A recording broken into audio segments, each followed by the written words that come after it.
Hello guys, magsasaing ako na kasama ang hotdog. Titingnan natin mamaya kung anong reaksyon ng hotdog. Guys, magsasaing ako ha. Kasama ng hotdog. Inugasan ko muna to. Yan, yung hotdog, tender juicy hotdog.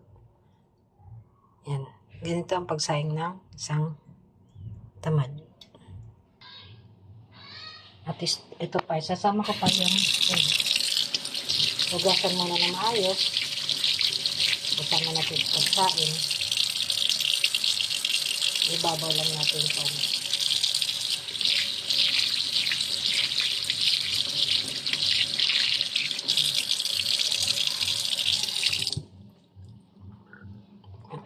Sasalang na natin to dito. Sasalang na natin to. Yan siya ha. Pero magre-red talaga yung sauce yan. Dahil pag-color ng hotdog. Tender juicy hotdog. Within 12 minutes only. Yan. Abangan natin pag naluto. Kung anong resulta. Masarap yan dahil pati shell. Pero yung shell, ilinisin nyo muna. Eggshell. Mamaya, antayin natin maluto. Tingnan natin kung luto na. Tingnan natin.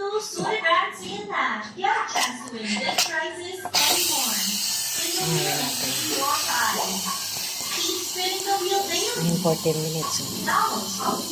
Tingnan natin ha.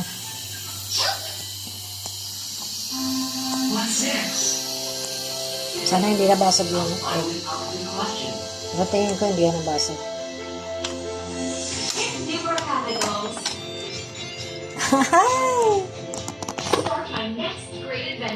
Hindi siya nabasag.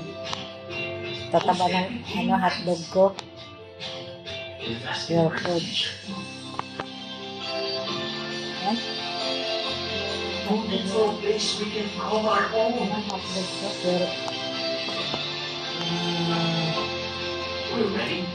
hotdog ito. Tender juicy pala. Tender juicy hotdog. Tama, pure food. Makakain na. Gives us security to go for what's next. Your next best move. Aveda. Yan kadalasan kapag maganda ang lagay ng panahon ay makikita raw ang outline o silhouette ng Sierra Madre mula dito sa headquarters ng Tactical Operations Group 2 ng Philippine Air Force dito sa Isabela. Pero yun nga, magdamag na mababa ang ulap at umaambon-ambon pa. Pero kapag umayon na ang panahon, may food color yung rice. Meron food color. ay may namang pagkain para sa mga pasahero. Ang hinihintay ngayon ay ang impormasyon mula doon sa Luto na yung sinaing. kung ano na nga ba at kung nakita nga ba ang puting bagay at kung yun nga ba ang Luto na. Makakain na nga. Agad. Maraming salamat. Jackie. Aray ko, napasok ako. Samantala, binigyang diin ng Philippine Air Force Diba? ang kahalagahan Yung itlog. na sulong ang modernisasyon ng kanilang mga sasakyang Ayan, sa egg. panghimpapawid. Kasunod ito ng pagbagsak ng isa sa mga eroplano nito sa Bataan nitong nagdaang linggo na ikinasawi ng 2 piloto. Ayon kay Air Force spokesperson Colonel Maria Kita niya? Consuelo Castillo, 1992 pa umano sinimulang gamitin ang mga light plane na gaya Hindi siya ng nabasag bumagsak yung sa egg. Bataan. Pero Pwede rin pag-egg lang. Para dumadaan puti sa pa rin yung regular sinaing. masusing maintenance procedure Kasi yung hotdog ang naman lahat talaga ng may food aeroplano color yan at eh. chopper ng Air Force para matiyak na nasa Food color yan, maayos na red kondisyon ang mga ito bago paliparin. Sa ngayon, hindi muna Bababad pinapaliparan ng Air natin Force to. ang nalalabing 4 na aeroplano na may kaparehong Sa modelo tubig. na Aray, bumagsak sa mainit. Bataan bilang bahagi ng kanilang standard operating procedure habang patuloy ang investigasyon sa sanhi ng insidente. Takpan natin.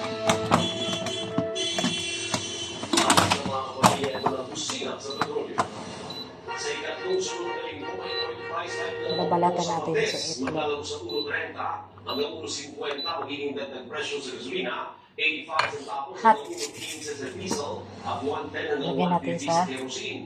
Ang patuloy po na tubig pagtaas para ng konsumo ng umangat langis yung ng China umangat ay yung dahilan ng balat. mataas na presyo ng imported Batas na maglaga. Okay. nag-open up again ang economy ng China. Babalatan So, lumakas natin. na naman yung demand nila sa Ang masasabi ko dito, yung itlog, kaya nagkaganyan ang kulay dahil sa kulay ng hotdog. Pero kapag itlog lang ang isinama mo sa pagsaing, puti pa rin siya. Tsaka ganito pa rin yun. Yung nilagang itlog na hinalo sa rice, sa steam rice, ganito pa rin yun. Yun nga lang ito, ganito. Dapat puti ito eh. Nagkaganito ang kulay niya kasi nga, eto, yung pula. Sumipsip doon sa loob ang kulay. Kaya parang maputla siya. Hindi siya white. Dapat white din yan eh. Na konting dirty white, parang gano'n. Kita nyo? Masarap na ang rice ko kasi may timpla yung hotdog. Napunta dito yung katas ng hotdog. Tapos ketchup na lang mamaya, ketchup. Wala pa siyang oil. Hindi mo na kailangan mag-fry. Pwede naman i-fry mo to para kung ayaw ng steam. Olive oil. Pwede siya. Bye-bye!